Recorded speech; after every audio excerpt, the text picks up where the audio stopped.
Here is our timeline on the Roaring Twenties. On the 11th hour of the 11th day of the 11th month, World War I finally ended. Over 9 million men died in World War I, and countries everywhere celebrated the end of the genocide, also known as World War I. Prohibition started in 1920 and ended in 1933. The prohibition ended because it made everyone criminals and the government was losing money. President Harding was the 29th President of the United States.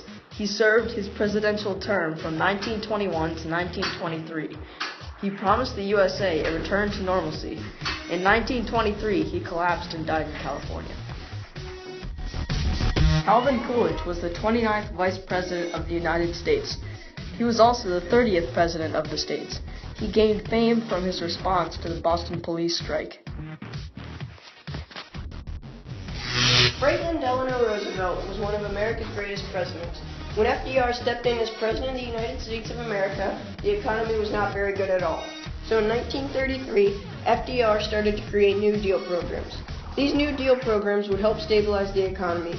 For example, the SCS, which stands for the Soil Conservation Service, helped conserve soil for those suffering from the Dust Bowl.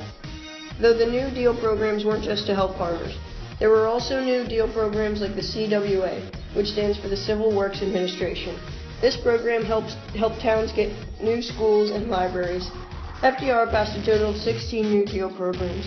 As for a leader in World War II, FDR was one of America's finest. He let the military people lead the war instead of trying to do it himself. Franklin Delano Roosevelt was one of America's finest presidents. Charles Lindbergh was a true American hero. He was an aviator in the 1920s and was the first aviator to fly all the way across the Atlantic. It took him 33 and a half hours to land in Paris, and he set the standard for modern-day aviation. The Great Depression was a tough time for people everywhere. It was the crash of the stock market in the 1930s. Farmers lost their crops and stocks fell, so people in the city lost their jobs. With less crops, people were starving. It was crippling for the economy. And that concludes our presentation on the Roaring Twenties.